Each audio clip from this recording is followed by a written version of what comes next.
Good morning, everyone. So today is Saturday, the 30th. I'm a little confused because I think I might have gotten yesterday's date wrong because I wrote everything in for Thursday, not for Friday. Yeah, it's Saturday. It's the 30th. It's a little earlier because I have a video conference after this. The funny thing is, last night I told Clara that her job this morning was to make sure I'm awake for the video conference. She's got to get me up early. Right? I really didn't think my cat was going to understand this. She understood this. So it was not even light out when she tried to wake me up. She's been really good at like 7-ish. And then like if I'm really tired, she lets me sleep until 8. So I don't know what time it really was. I just know there was no light outside when she first tried to wake me up. And I'm like, no, not yet. But she did her job. Got up first thing, ran down, got the mail, and then I got some things out for the video conference. What I'm really looking for and I'm really upset about are my very first Robert Land boots. I can't find them. These are the ones that he made to my foot measurements. They're wool uppers. They're so lovely. And I can't find them anywhere. I keep them, as I keep a lot of my boots, in a bag like this, a cloth bag, and I used to hang them. And now I'm like, oh my God, did I leave them behind, hanging on the door or something there at the old apartment? Which I don't think is really the case because there were so many people that were helping. They would never have let me leave something behind. But I can't find them. And I love them and I don't know where they are. So I tore some things apart this morning. Dug into some totes that were in the far corner of the closet. Didn't find them. Did find my slippers, which I did need also to show. And I found this little guy, which I'll tell you about in a minute. And I also found a couple boxes that I think we'll use in the coming shows as kind of a what's in the box show and tell. Because there's some goodies in some of those boxes. That's why they're in the boxes. All right, so this little one I had to bring out. I've been wondering where she was. I had an idea, but it was like buried boxes. So this doll is one of the dolls I made with my Pioneer Days camp kids. So these are little ones that are roughly, we did have one as young as 2nd grade, but for the most part they're middle school age, so 4th, 5th, 6th grade. Youngins, most of them new to sewing, but I had a couple weeks that surprised me and they had some really rockin' sewing skills and they were really eager to learn. So we had been doing a 6-inch square quilt square. So I had tons of 6-inch squares cut out. Turns out you can make a doll out of 2 6-inch squares. And that's actually what this little dolly is. So spur of the moment, we made our own little doll patterns.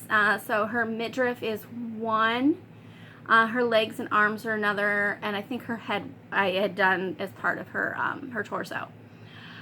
So this was like a little project we did with them. But the reason I wanted to show you is it has the tiniest dolly I've ever made. Here, she's like, I don't know, an inch tall. And she's wearing the smallest sunbonnet I've ever made. I can tell you, somewhere in one of those boxes, hopefully the same box, I thought it was with this, is the smallest bonnet I've made. And I made it in the style of how I make the straw bonnets, but out of some other materials. And it's smaller than the sunbonnet. So hopefully I can find that. I thought the timing was good for the little sunbonnet. It's a bit fly away at the moment because it's been packed up, just like the little dolly's all squished. There's a thread that's bothering me, so it's got to go. There we go. A couple threads going on. But I have to say, Pioneer Days was one of my favorite experiences ever. Absolutely one of my favorite jobs ever, if not my favorite job ever. Met some amazing, amazing kids that way. All right, so there's my littlest dolly. Next. So finished up this cute hat yesterday. So this hat is the green straw, and it has that very first plume that I've used out of that vintage antique plume box. And I love how this plume curves, and it's incredibly soft. A couple of these are just an amazing level of soft. And I actually had tried a couple different ribbons on the hat, and it just, no, I don't want that, no, I don't want that. I tried this purple velvet. It looked really cool, couldn't photograph it because my phone has the worst time with purples. I tried a really nice antique velvet. And I was like, no, I don't like that shade of black.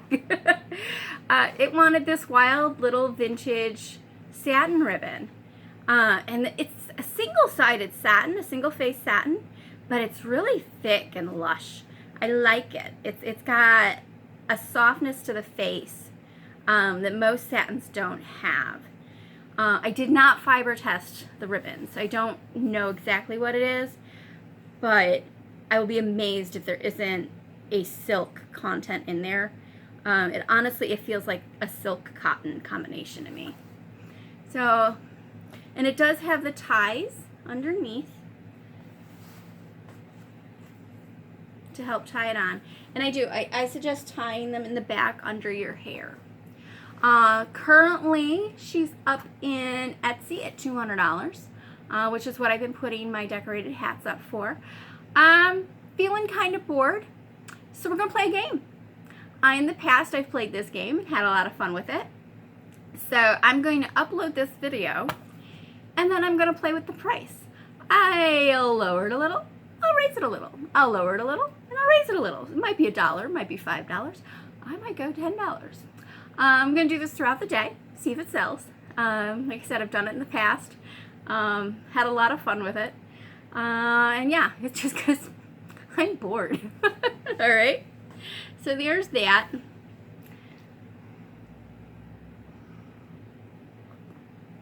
And now for the mail. I'm actually enjoying opening my mail on camera, so we need to adjust you down a little. All right, so we have an envelope. Always amazes me what goes into an envelope. All right, so this should be, according to, delivery confirmation, a bonnet that caught my attention. It was listed as a children's Pioneer bonnet. I gotta bring this up because, yeah, let me see if I can bring this up. I want to get the title right. I found it just by searching through similar items, I think it was. Is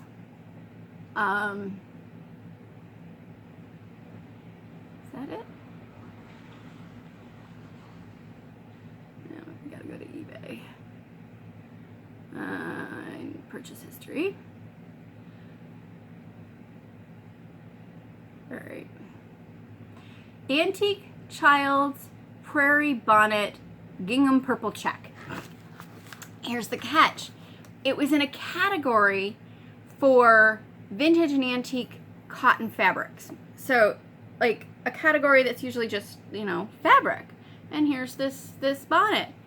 And I'm looking at the picture going, I don't think that's cotton. I kind of think it might be silk. So I'm hoping it's silk. And it also looks quilted. So I had to find out. No, not right now. Don't get up. Had the stance from Miss Clara there. So yeah, my curiosity got the better of me. And this is one of those pieces, I think I mentioned earlier, that was crazy easy and expensive. And it seems lately I'm doing like a lot of buying of petites. I'm going to call them petites, things that tend to be children's or doll sizes. So I have this thought in the back of my head of one of these days making a bunch of miniature heads or miniature stands and lining these guys all up from tiniest on up just to see them next to each other. I thought it would be fun.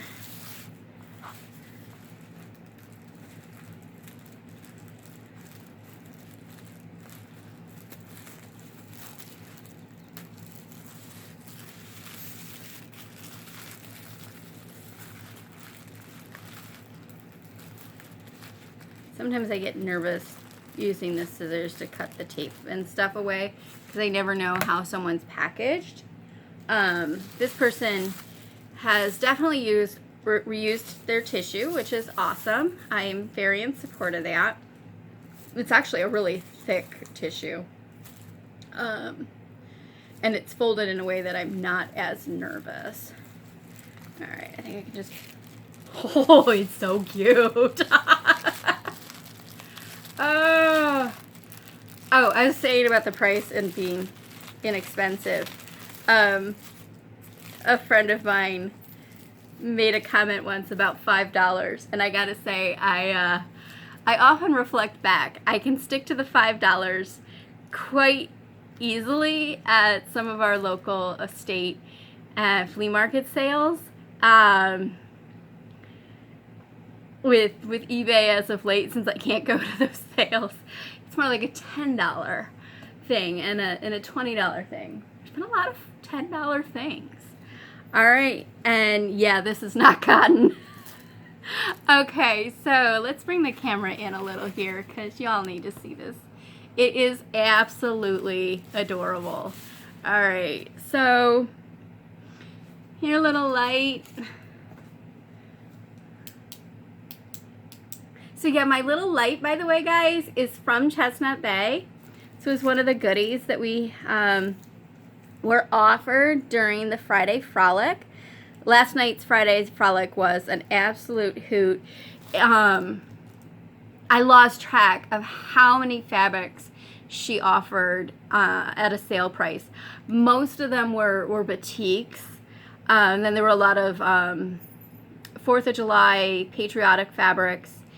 And a couple other really cute lines.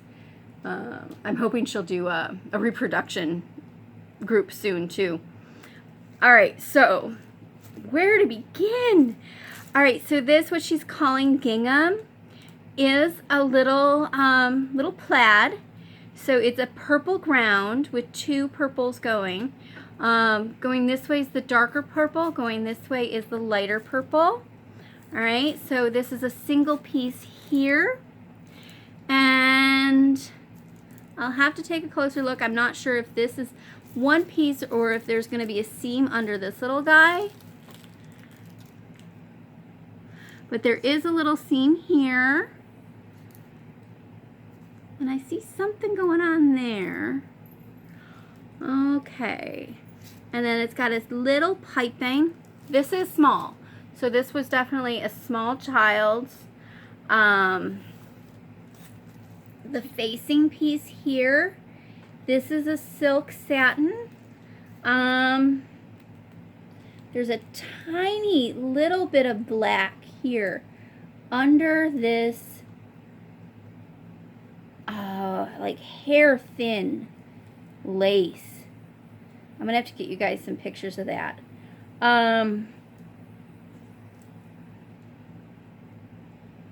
That looks like a cording. All right, let's take a look inside. So there's a fracture up here on the fold at the top.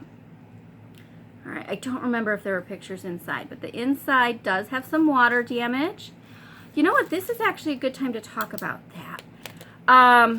Okay, so I find 2 different types of water damage on originals.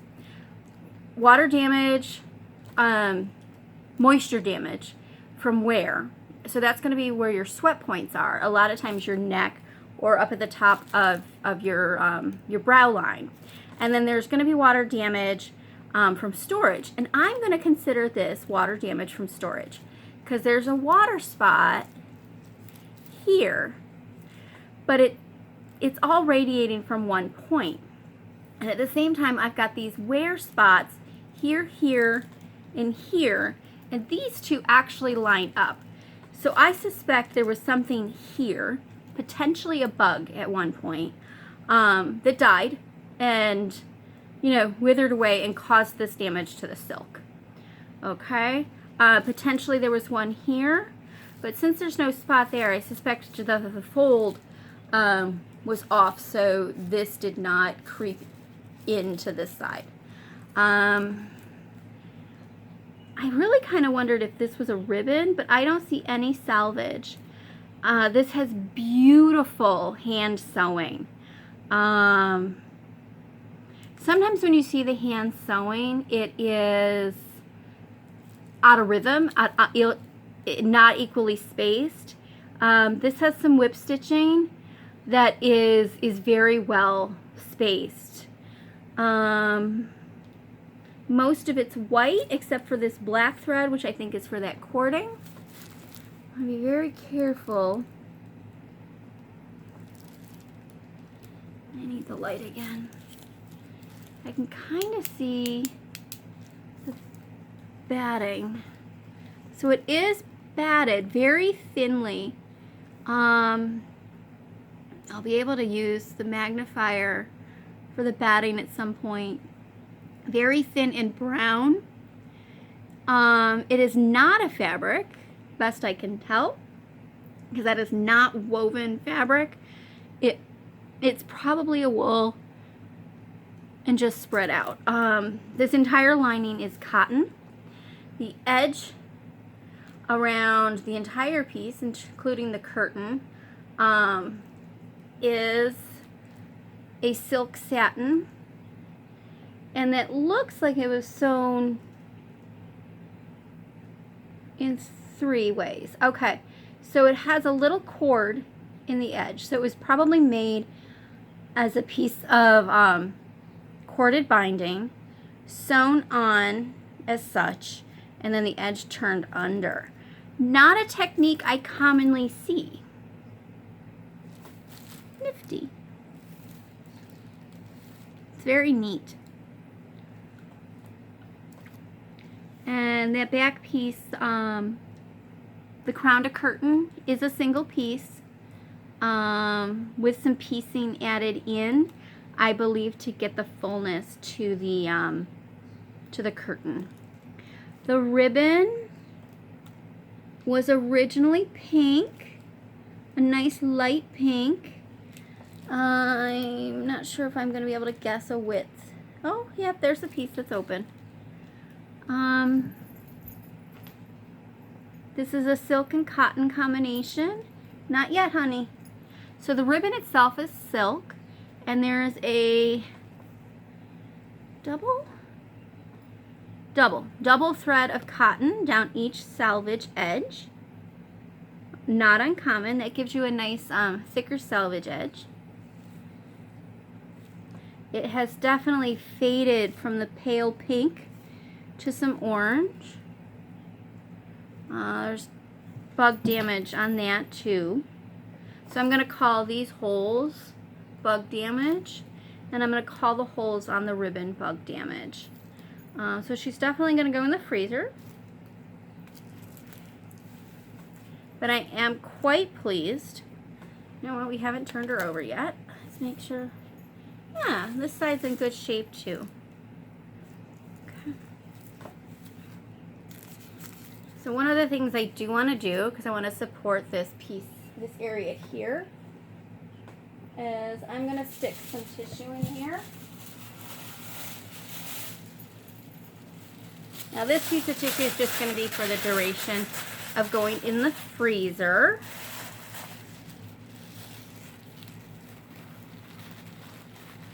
I'm going to replace it with acid-free tissue at a later point. So when she goes into the boxes, She'll probably have 2 or 3 pieces of tissue inside to give some support so we don't get what's happening here, which is a fracture point.